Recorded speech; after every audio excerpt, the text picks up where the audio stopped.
हे आहेत माझे स्पायडर प्लांट. या टेबलवर मी 3 ठेवलेले आहेत आणि छानपैकी ते वाढलेले आहे.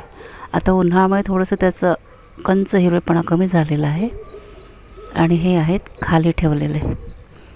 हे बघा, यांना नवीन नवीन याचे हे नवीन रोपं पण आलेले आहेत, ज्याच्यापासून आपण नवीन स्पायडर प्लांट तयार करू शकतो. हे वेगळ्या प्रकारचं आहे, म्हणजे 2 प्रकारांमध्ये माझ्याजवळ आहेत. सध्या 2 प्रकारचे आहेत. याची मी या छोट्या छोट्या याच्यापासून मी हे वेगवेगळे तयार केलेले आहेत. हे ना, हे बघा.